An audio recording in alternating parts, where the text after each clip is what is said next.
Hello friends, welcome back to my YouTube channel. और दोस्तों, आज हम लोग इस वीडियो में एक पजल का एक क्वेश्चन सॉल्व करने वाले हैं जो आरआरबी के रीसेंट एग्जाम में जरूर इस टाइप का क्वेश्चन जरूर पूछा जा रहा है।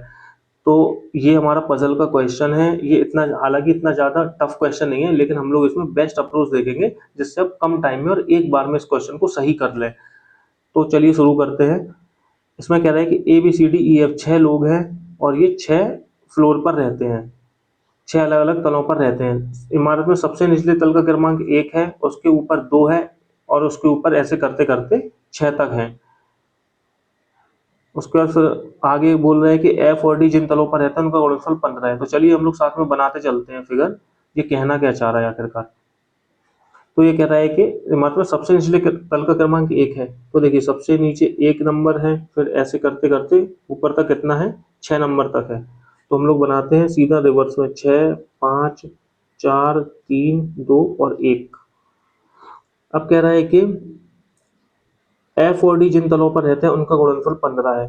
तो दोस्तों, अगर हम लोग 3 और 5 का गुणा करेंगे जब भी 15 आएगा। इन 6 तलों में से अगर हमें 15 लाना है तो 3 और 5 का गुणा करना पड़ेगा। यानी कि एफ रहता है अगर 3 पर तो डी रहता है 5 पर, और अगर डी रहता है 5 पर तो एफ रहता है 3 पर। यानी कि दो कंडीशन इस पर बनेगी।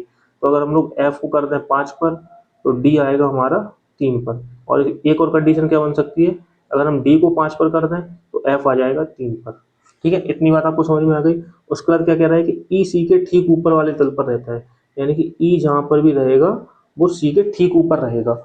तो इसमें एक ही कंडीशन बन रही है कि अगर ई आएगा यहाँ पर 2 नंबर पर तो सी आएगा 1 नंबर पर।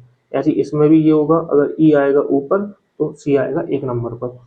उसके बाद आगे क्या कह रहा है, ए और डी जिन तलों पर रहते हैं, ये ए लिखा हुआ है। ए और डी जिन तलों पर रहते हैं उनका योगफल 7 है।